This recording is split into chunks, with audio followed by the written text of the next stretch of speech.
Paul, you've had so many iconic roles in father-based comedies, and you wrote the great book Babyhood.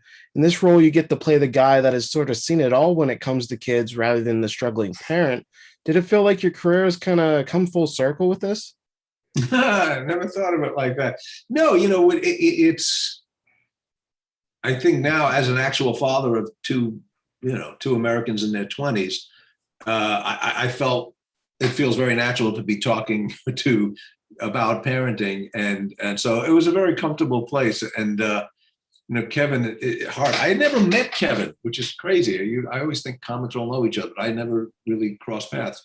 And it was so easy to jump into that. He's a dad himself, so he was acting more than I was because he had to pretend he didn't know what he's doing.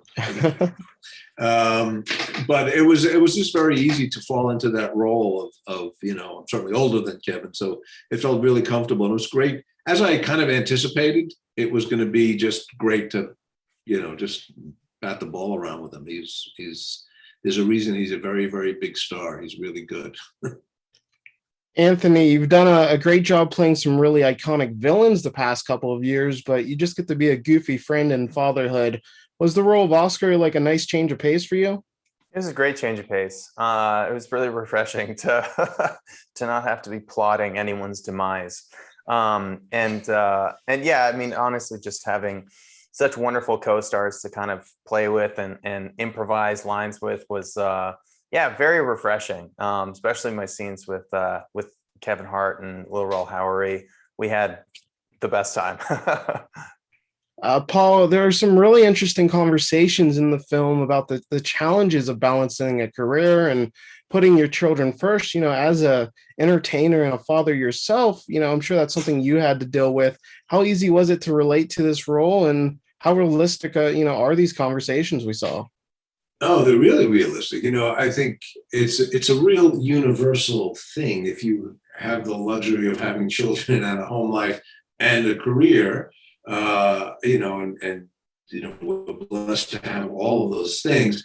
The balancing is always tricky. I remember when my first son was born, my oldest son was born, I was in the middle of doing Mad About You, and I was writing about that, about being a parent, and I was sitting in the office, not going home, but sitting and writing about, it's so important to be here for the baby. And I should probably go home to my actual baby. It's easy to fall into the trap of talking about it and writing about it. It's not always easy to just, go actually walk the walk and get home and walk away from work and do what you got to do. It's a never-ending challenge. And then my last question here, Anthony, you share some lovely scenes with Melody in the film, and the poker scenes are so cute in particular. How impressed were you with both her natural acting ability and just how funny she was? I mean, honestly, she's got such a bright future ahead of her. I mean, when you see those actors who like, oh, wow, they've got it. And to the point where you're taking notes, being like, wow, how are you so free? How are you so loose? Like, what's your secret?